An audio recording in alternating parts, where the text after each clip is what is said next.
Hello and welcome back to the Public Eye Business Podcast, brought to you by Granite Exchange.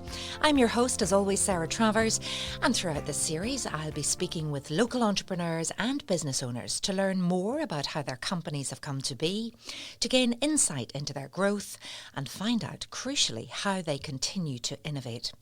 So wherever you get your podcasts from, remember to keep an eye out for all new episodes and subscribe to stay up to date. Well, today I'm joined by Kieran Kelly, founder of Ubloquity. Kieran, welcome to the podcast. How are you? Thanks very much for having me today, Sarah. Well, before we begin, as usual, a little bit of background on Kieran and his really interesting business. So Kieran is the founder of Ubloquity, which is a dynamic and innovative company that provides companies and brands with the opportunity to streamline and authenticate their products and goods across the global supply chain utilising blockchain. We will be asking all about blockchain in a minute. Kieran has over 2 decades of experience in the tech industry. And today he's going to discuss his journey as an entrepreneur, his challenges whilst building Ubloquity, and indeed the future of blockchain and distributed ledger technology in business. So welcome, Kieran. Now, I'm a bit scared of this conversation today because it's full of things that I don't know anything about and I'm a bit fearful about because I can't see and touch them. So would you like to tell us a little bit about, first of all, what is blockchain? Sure. Again, thanks for having me today, Sarah.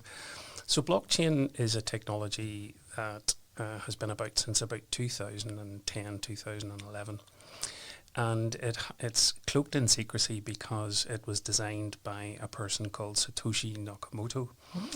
And the purpose of blockchain is to be a distributed ledger that is immutable. And what that means is the information that gets written to the blockchain cannot be erased, cannot be changed, and it's there forever. So it's there permanently.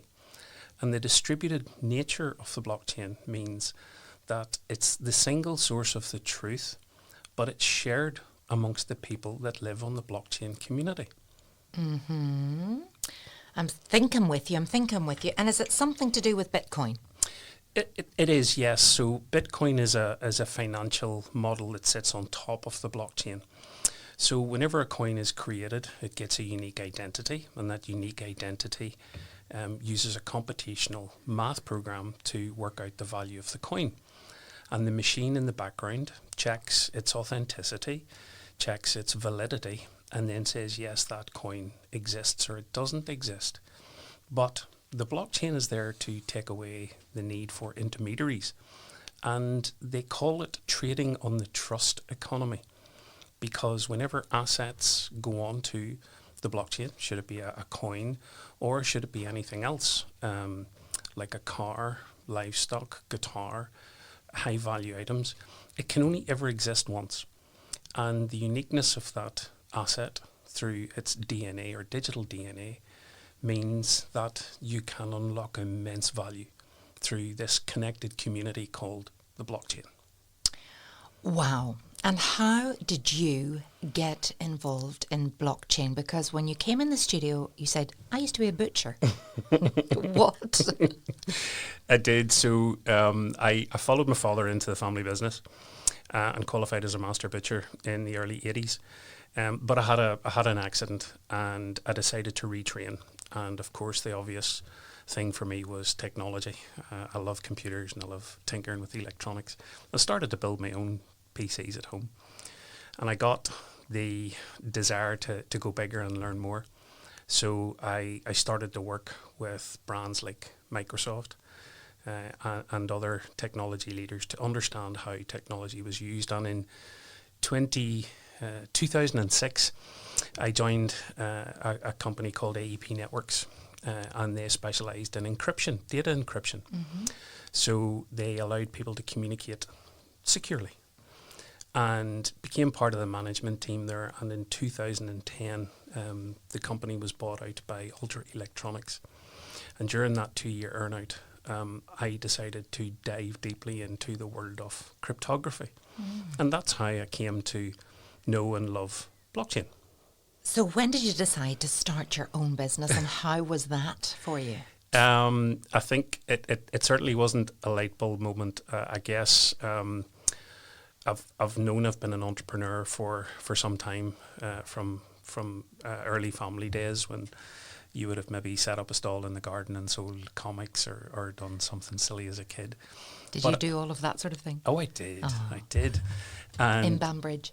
No, actually, it was in the country, which made it a little bit harder. But not much passing trades. Well, there was a few. You got the odd sheep or cow, so it taught you to hone your trade fairly early. But I got the opportunity to step out and learn, and I always had the utmost respect for another thought leader in Northern Ireland. That was Professor Chris Elliott, who wrote the Horse Meat Report in 2013. Okay. And I had this idea to utilise blockchain to authenticate the food that we eat, so access to safe and authentic food for current and future generations. So Chris helped me understand the complexities of the supply web. And as a global thought leader, and at that time he was the director of the Institute for Global Food Security, I got to spend a lot of time with Chris and in learning how it could have a positive impact on the community and the wider economy. Decided, there's something fundamental here that we can build and help companies trade on the trust economy through this thing. So the scandal over selling horse meat, you saw that there was an opportunity here to rebuild trust, I suppose, for industries. Yeah, absolutely. And how did that go for you? It was amazing. We were the first team in the world to register livestock onto the blockchain, capture their DNA and authenticate them as they went through production and out to consumers. And that was a massive change, not only for Northern Ireland, but in a mindset shift that actually took a leading retailer to implement DNA capture as part of their authentication process. Gosh, and that retailer was? Marks and Spencer's. Gosh, right, okay, so this is fascinating. You've obviously tapped into something, and that need for traceability, accountability, knowing where the produce came from. So that's the food industry. And then did you think, well, hold on, if it works for food, we can roll this out further? Correct. So within the food sector, it doesn't just go to the food we eat, it goes to spices and sauces and raw materials, and the more we looked at this, the more it became more like a spider's web rather than a supply chain. And we seen how we could use this transport network called the blockchain to not only authenticate goods but to move goods. And whenever Brexit was implemented, obviously there was a challenge for UK and Northern Ireland businesses moving goods between the two borders. So we worked with the government and with another technology solution provider to help the movement of goods, the frictionless movement of goods across border, again using blockchain, IoT, which are little Internet of Things, and it just worked. It delivered abundantly. But surely you have to have everybody on board for it to work. You would think so. You would absolutely think so. There are thought leaders in the industry, Sarah, who took the leap of faith and said, this is what the future is going to look like. So therefore, we're going to lead from the front rather than be driven by adverse effects in the supply chain. And those were the ones that took the charge and actually brought this to the fore. So the outworkings of Brexit and another problem that we had, blockchain and Ubloquity, had the solution. Absolutely. And do you know something? They say it's a marathon, not a sprint. But we innovated more in 10 months during COVID than we had in the previous 10 years. And Ubloquity was born on the 1st of August 2021, just in the middle of the outreach of pandemic. Oh my goodness! And what prompted that particular date? Why that actual point? We were commissioned by a US company, a test company called NSF International, to build a product platform for them using blockchain to authenticate certificates across their test inspection network. And whenever COVID hit, they decided that they wanted to move everything back to the US. And myself and some of the team that were working there decided, okay, let's offer to buy this out, because we had built it, but it was theirs, it wasn't ours.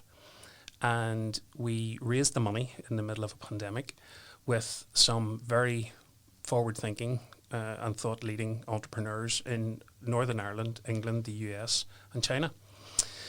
And we brought the business out, and it went live on the 1st of August, and our first customer was the 8th of October in 2021. Can you believe what you've actually achieved?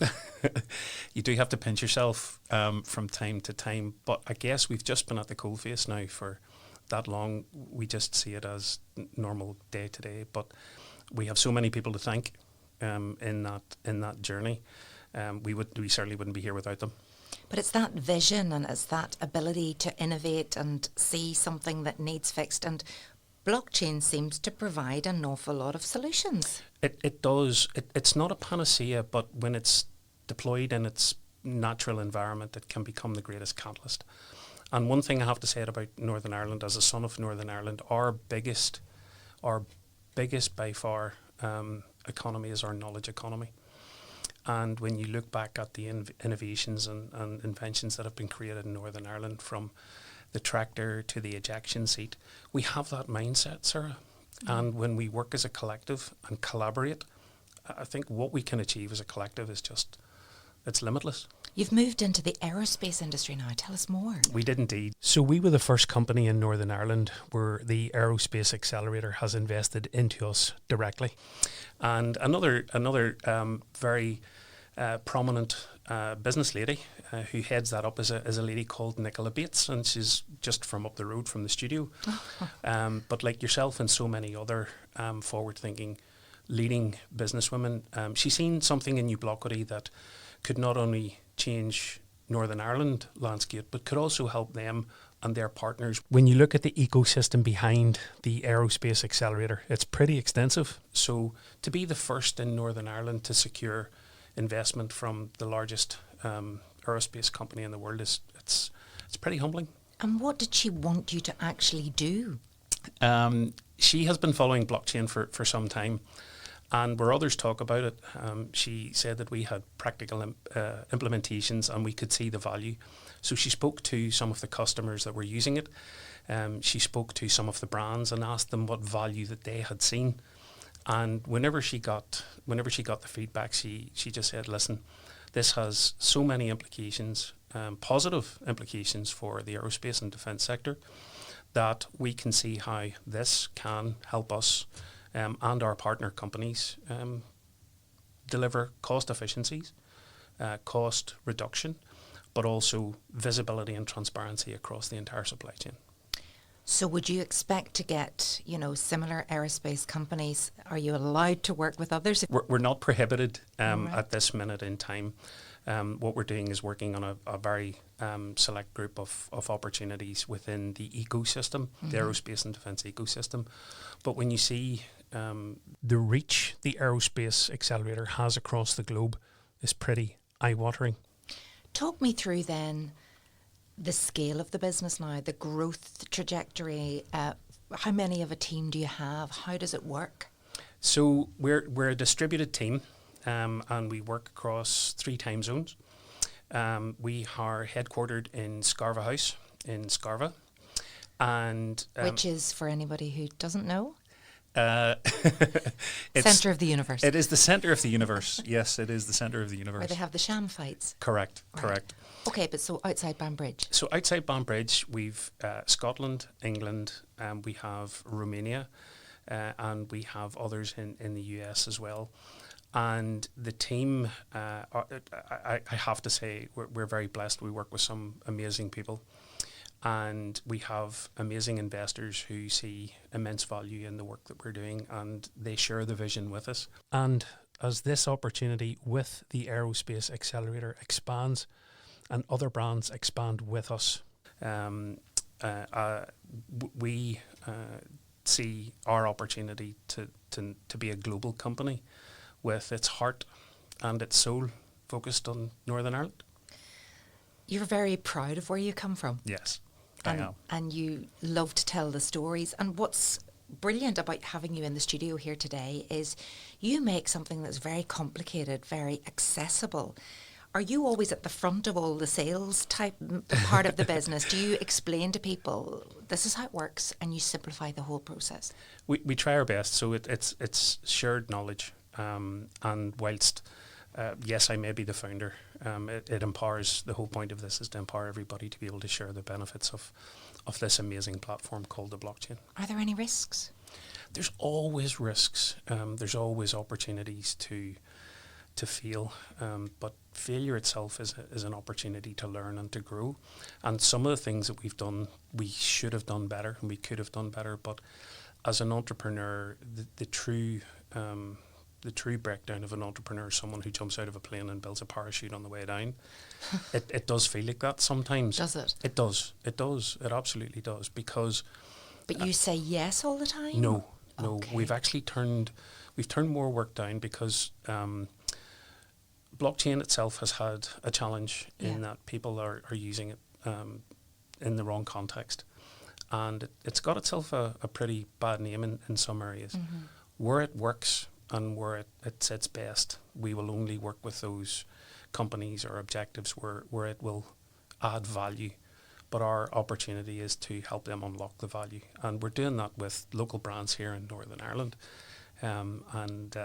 We have a partnership now with Amazon Web Services, the amazing Fiona Simpson, who's actually helping us expand our portfolio globally and not just locally. There's a lot of fear around the new technologies. I mean, every day now we're confronted with AI and, the bad actors that are, I suppose, abusing or misusing the technology. Do you find you get wrapped up into those conversations at the minute with some people? We've had to step away from a number of engagements because you can identify bad actors openly whenever they're not prepared to share it transparently. Commercial stuff doesn't need to be shared transparently, but authenticity and provenance does. And I think today's generation are certainly consuming technology at a different rate that, say, you or I would, but its development is non-stoppable at this stage. How we embrace it, I would rather be driven than I would rather drive than be driven. But our opportunities to remove those barriers and highlight the benefits and actually shine a light in some dark places. Do we need more regulation around the industry? Is that what is lacking for people to truly trust? I do believe so. The blockchain itself is a trust mechanism. If you're prepared to put your quality data on and for it to be validated and authenticated, then it enhances that trust. It's as I say, it's not a panacea, but it enhances that trust. Regulatory around the use of artificial intelligence and other things, I would say absolutely yes, because things can become uncontrollable. And if they become uncontrollable, obviously there's an impact on society. So where the trust economy sits and where truth mechanism sits, I would say regulation is essential. And essential for your business going forward, I would imagine also. Very exciting developments too, in that you've collaborated now with the fabulous Loudon guitars. Indeed. Tell us about that. So I met David Ashtal a number of years ago at an event in Belfast. And what happened with David told me the story behind George and Aaron and the family and the Loudon guitar itself. Tell us about it, for those who don't know. George developed this amazing guitar, an artisan guitar from products that guitars have never been made from. And a little known artist called Ed Sheeran brought George to life. But before that, George had been making the most iconic guitars for the likes of Snow Patrol and other leading artists. But Ed gave it a voice. And whenever Ed gave it a voice, it blossomed into the new Sheeran by Loudon range. And George and Aaron, along with AWS and Storm Reply, gave us the opportunity to give his products a digital voice. So this is where we can record his guitars on the blockchain. And all their wood Each stage of development, where it comes from, all gets written into the chain.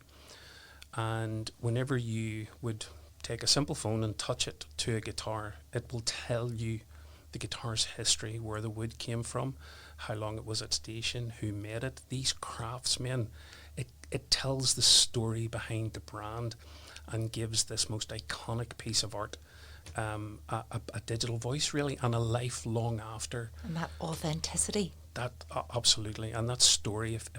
If you were to take a walk around the Loudon factory, I guarantee you it will change your life.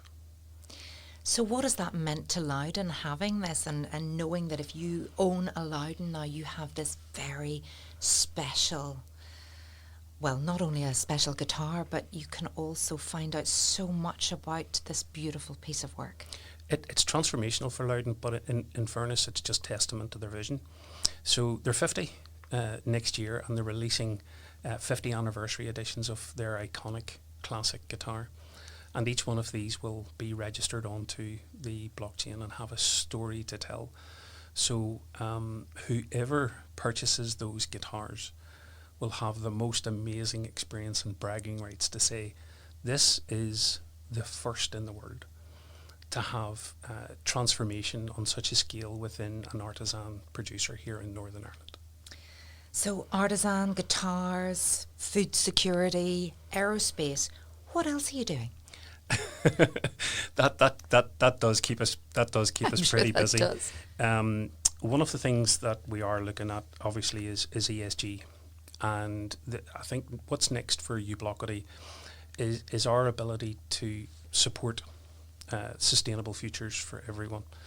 And again, that's where the blockchain comes into its own, and our ability to tell the story, to share authenticity, and to manage and support a number of programs that are happening here in Northern Ireland. For example, the Soil Health Scheme, Better Lives for our farming community and our agri community. It's all about giving back, Sarah. And this technology has the opportunity to transform those sectors, because our carbon footprint, we're always told, reduce.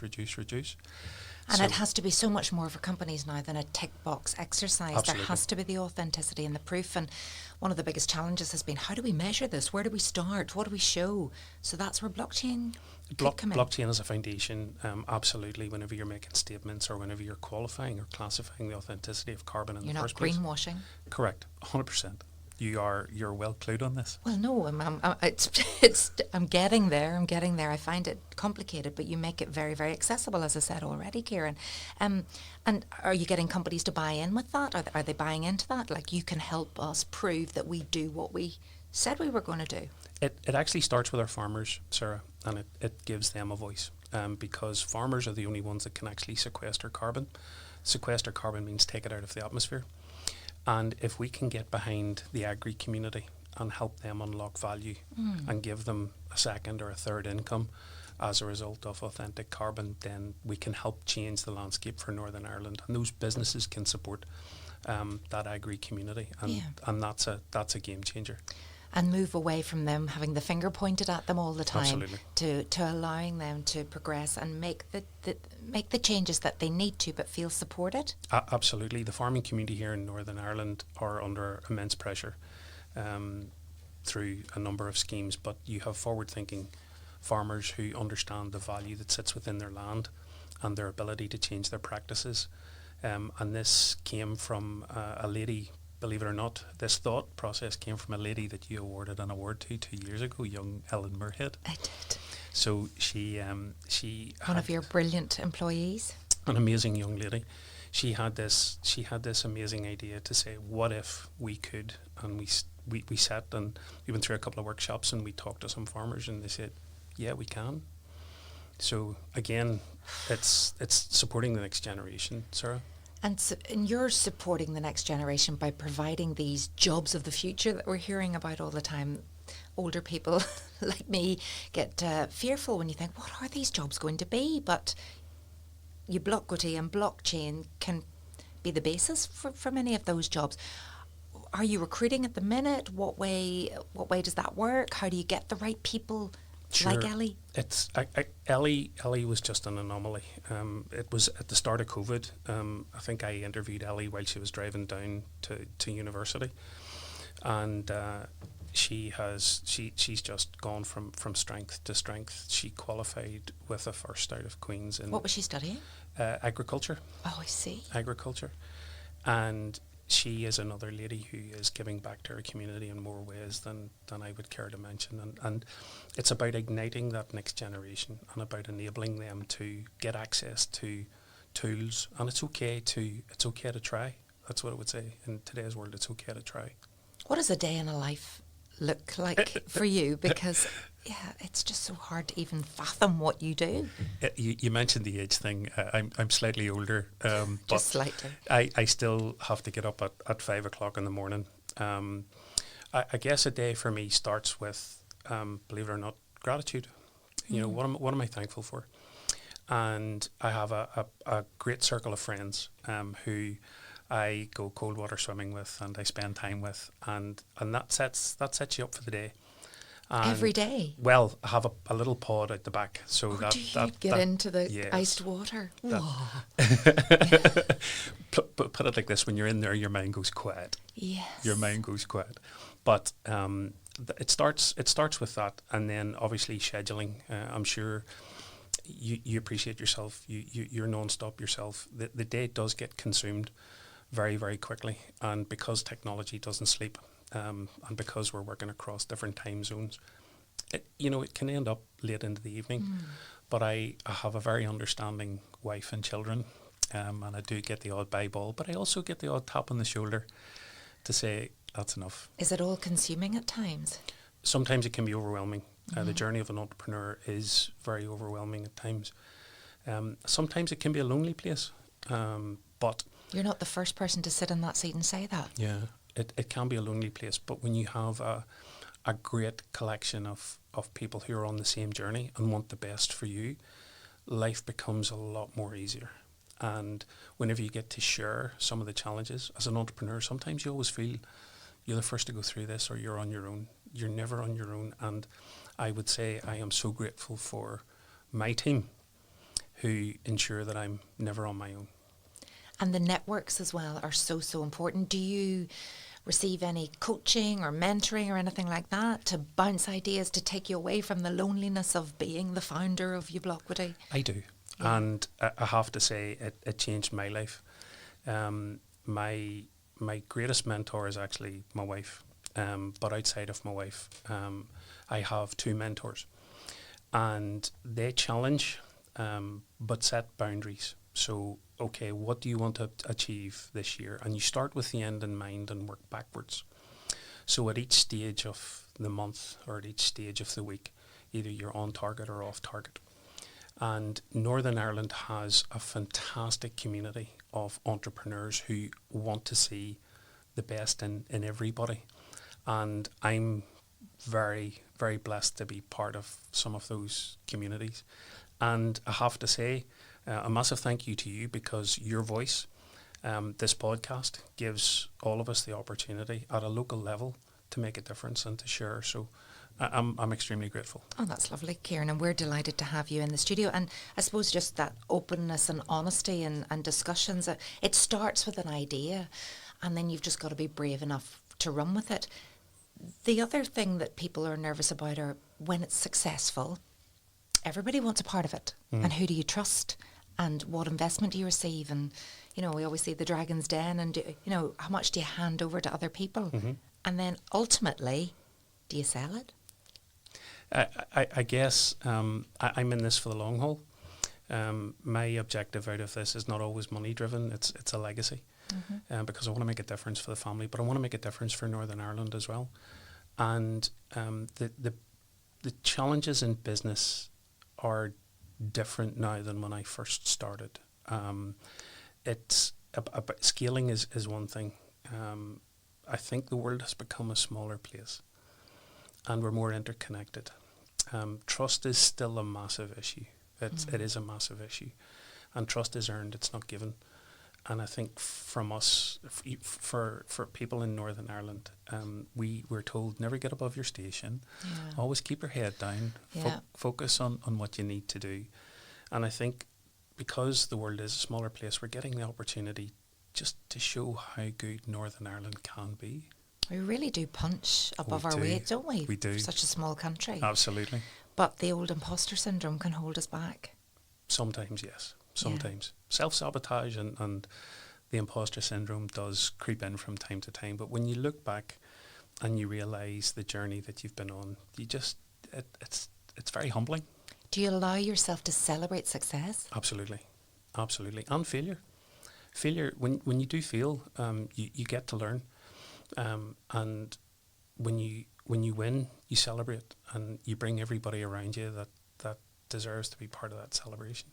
And it doesn't matter if it's a small win, if it's a customer feedback, or if it's input, or if it's an award, of which Ubloquity has received numerous awards. Countless. Yep, we celebrate all. So go back to the failures part there. That you celebrate those too because they teach you something. What's been the biggest learning along the way so far? I think for me it was on the 16th of April, 2018. I thought I had the answer and I thought I was doing the right thing, and I clearly wasn't. And I had to exit an opportunity that really wasn't going the right way. And whenever I look back and I think to myself, why was I on that path? It was never meant to be.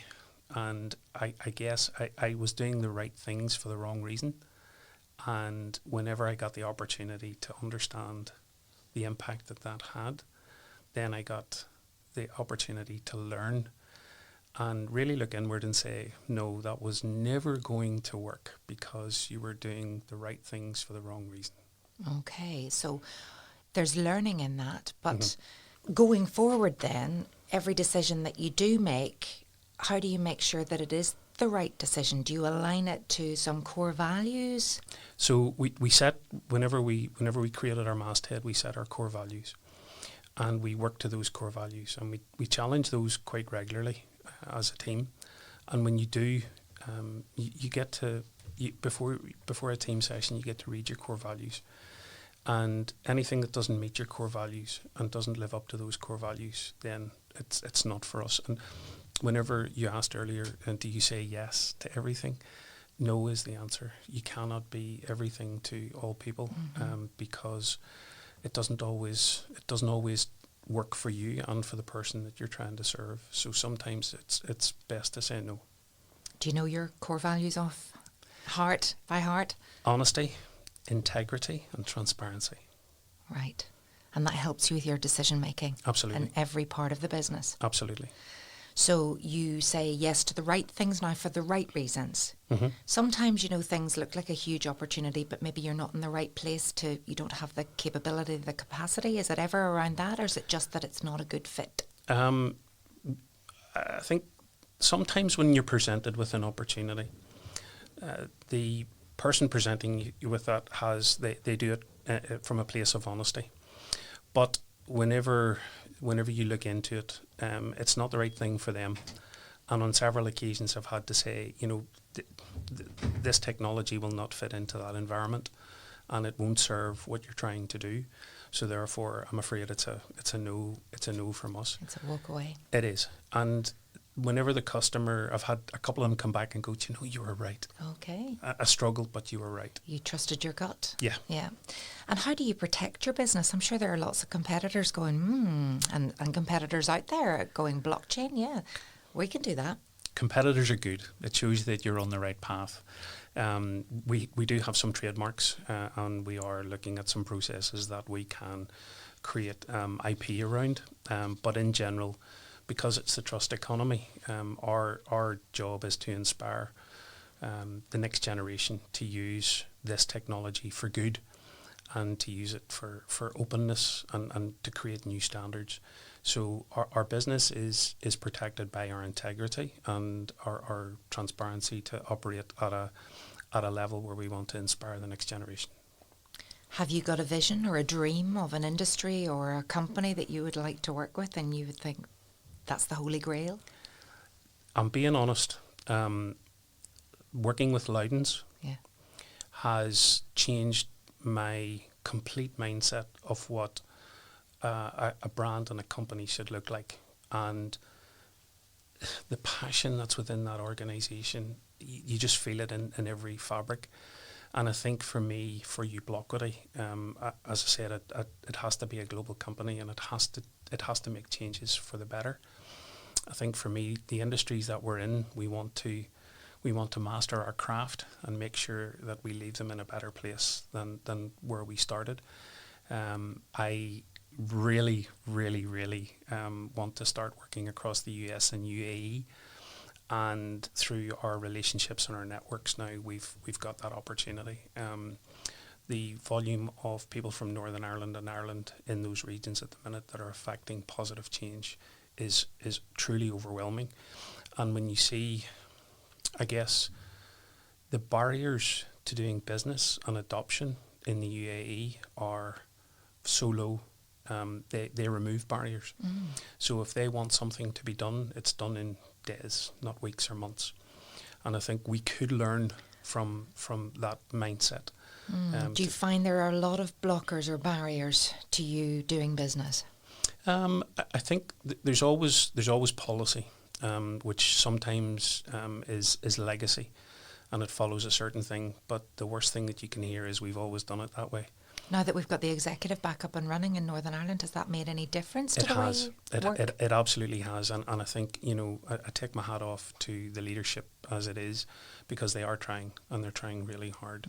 I think Northern Ireland can be one of the most positive enhanced economic zones globally, if we get this right and we work as a collective. And there were so many technological advances during that vacuum period that we just weren't up to speed with what we needed to be. But yeah, the politicians, did they seem to be hitting the ground running? I from what I can see in the media and from understanding the press, I would say, sir, yes, that is the case. I think they do have a hard slog ahead of them, but they're going in the right direction, and I would encourage them to keep going. Talk to me about skills.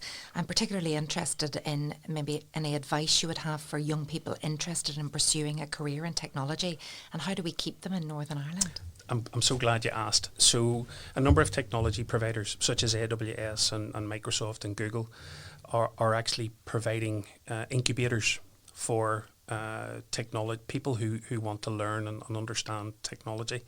There's a number of programs running around Northern Ireland, like Bring It On IT, that recently showcased in ABC Council. They showcased in Newry and Mourne as well, and a number of our secondary education are now involved in that as well. So there's a massive ecosystem there.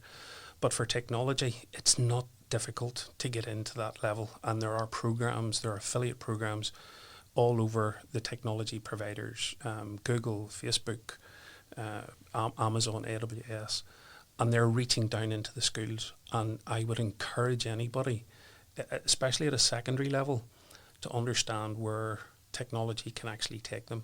It opens up the world, sir. Northern Ireland is a small place, but it's a launch pad. And if you can get it right in Northern Ireland, you can get it right anywhere. And given that we've just mentioned the technological advances there have been in just a couple of years, it just seems to be escalating at such a rate, it's hard to keep up. But what do you think will be the next big breakthrough? I think AI really is only starting to scratch the surface. And I think whenever you start to see automation through artificial intelligence, that's when things will get scary. Obviously, we've got our assistants on our phones, and we can call them and ask them to do certain things. But as we see the like of ChatGPT and Microsoft and Gemini coming out from Google, I think that whole artificial intelligence piece will drive a new era of technology innovation. And that in itself, if we don't control it and put some boundaries around it, has dire consequences. Potential, absolutely. Where do you see Ubloquity in 10 years' time? I'm not going to do the Jedward one here, saying older, but for Ubloquity, we're in year 3 at the minute, and And it has been a roller coaster. It has been a real roller coaster for me. I would like to see the global expansion of Ubloquity across the US and UAE within the next 2 years. I would like to see a standardization for blockchain, and I would like to set up a centre of excellence here in Northern Ireland to inspire the next generation and to ask them to push the boundaries of what is considered conventional and what's considered impossible. Why do you love your job?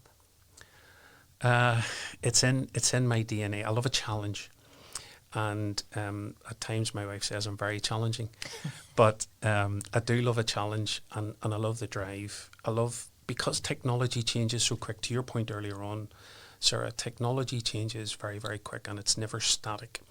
And what you consider a learning today has been usurped in 2 weeks' time. And I think that ever-evolving, fast pace, always on opportunity to expand and learn, for me, is why I love what I do. Now, Kieran, the final question, the question I put to all of the guests who sit facing me as you are today. The purpose of this podcast is to inspire existing business owners and ambitious entrepreneurs to grow their business by offering insight into the success of businesses such as Ubloquity. What advice then would you give to people who may have a business idea but have no idea where to begin or are unsure as to whether that risk is worth taking? That's an expansive question. I think for me, get it down on paper, understand, test your assumptions.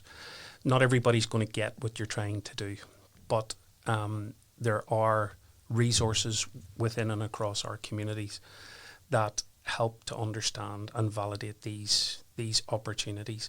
And I would say once you do that and you have the conviction to move forward, just do it. And by doing so, reach out to a leader in that space and share your ideas. One thing I found from Northern Ireland business people, they're not behind the door in picking up the phone. So if I want advice, I can reach out to people across the community and ask what their thoughts are. And they will openly give you those thoughts. And I would say test, and then just go and do it. Just go and do it. Well, it has been an education, but you have made it so easy for me to understand.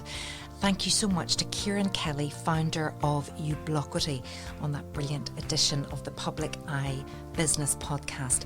And indeed, check out the Ubloquity website if you want to find out more about blockchain and what it can do for your business. Thank you so much to Kieran for joining me today. And I hope you'll join me for the next episode, where I'll be joined by John McAvoy from Duality Health for another fantastic episode of the Public Eye Podcast. This podcast was recorded in Granite Podcast Studio. Interested in starting up your own podcast but don't know how?